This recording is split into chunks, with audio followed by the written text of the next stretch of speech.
ಪ್ರಸಾದ ಸೇವಿಸಿ 50ಕ್ಕಿಂತ ಹೆಚ್ಚು ಜನ ಅಸ್ವಸ್ಥರಾಗಿರ್ತಕ್ಕಂಥ ಘಟನೆ ನಡೆದಿದೆ. ಜಾತ್ರೆಯಲ್ಲಿ ಊಟ ಮಾಡಿದವರಿಗೆ ಅನಾರೋಗ್ಯ ಕಾಣಿಸ್ಕೊಂಡಿದೆ. ಎಲ್ಲಿ ಅಂತ ನೋಡಿದ್ರೆ ಚಿಕ್ಕೋಡಿ ತಾಲೂಕಿನ ಕೇರೂರ ಗ್ರಾಮದ ಬಾಳುಮಾಮ ಜಾತ್ರೆ. ಬಹಳ ಫೇಮಸ್ ಇದು ಬಾಳುಮಾಮ ಜಾತ್ರೆ ಅಂತ ಹೇಳಿ. ಬಾಳುಮಾಮನ ಕುರಿಗಳು ಅಂತ ಹೇಳಿ ಅದೊಂದು ತಳಿ ಅದೊಂದಿದೆ, ಬಹಳ ಫೇಮಸ್ ಅದು ಕೂಡ. ಇದೀಗ ಬಾಳುಮಾಮನ ಜಾತ್ರೆಗೆ ಇವರೆಲ್ಲ ಹೋಗಿದ್ದಾಗ ಪ್ರಸಾದ ತಿಂದು ಅಸ್ವಸ್ಥರಾಗಿಬಿಟ್ಟಿದ್ದಾರೆ. ಊಟ ಮಾಡ್ತಿದ್ದಂತೆಯೇ ಇದು ಫುಡ್ ಪಾಯ್ಸನ್ ಅಂತಾರಲ್ಲ, ಆ ರೀತಿಯಲ್ಲಿ ವಾಂತಿ ಭೇದಿ ಶುರುವಾಗಿದೆ ಅವರಿಗೆ. ಅಸ್ವಸ್ಥರನ್ನು ಚಿಕ್ಕೋಡಿಯ ಸರ್ಕಾರಿ ಆಸ್ಪತ್ರೆಗೆ ಸೇರಿಸಲಾಗುತ್ತೆ, ಚಿಕಿತ್ಸೆ ಕೊಡಿಸಲಾಗಿದೆ. ಮಕ್ಕಳು ಸೇರಿ ಸುಮಾರು 50 ಜನರ ಆರೋಗ್ಯದಲ್ಲಿ ಏರುಪೇರು ಆಯಿತು. ಗ್ರಾಮದಲ್ಲೇ ಇದೀಗ ವೈದ್ಯಕೀಯ ತಂಡ ಬೀಡುಬಿಟ್ಟಿದೆ. ಹಾಗಾಗಿ ಎಲ್ಲರ ಒಂದು ತಪಾಸಣೆಯನ್ನು ಅವರು ಮಾಡ್ತಾ ಇದ್ದಾರೆ. ನಾನು ಮುಖ್ಯ ವೈದ್ಯಾಧಿಕಾರಿ ಜನರಲ್ ಹಾಸ್ಪಿಟಲ್ ಚಿಕ್ಕೋಡಿ, ಡಾಕ್ಟರ್ ನಾಗರಭಟ್ ಅಂತ.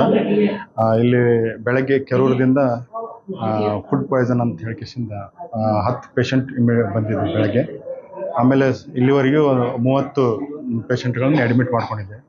ಅದೇ ರೀತಿಯಾಗಿ ಮತ್ತು ನಮ್ಮ TH ಅವರಿಗೆ ADH ಅವರಿಗೆ ಇನ್ಫಾರ್ಮ್ ಮಾಡಿದ ಮೇಲೆ ಅದೇ ರೀತಿಯಿಂದ ಕೆರೂರಿನಲ್ಲಿಯೂ ಅಡ್ಮಿಟ್ ಮಾಡಿದ್ದಾರೆ TH ಅವ್ರ ಕಂಟ್ರಿ. ಆಮೇಲೆ ಎಕ್ಸಾಂಬರ್ನಲ್ಲಿಯೂ ಅಡ್ಮಿಟ್ ಅವರು ಇಲ್ಲಿದ್ದ ಎಲ್ಲ ಸ್ಟೇಬಲ್ ಇದೆ ಅಂತ.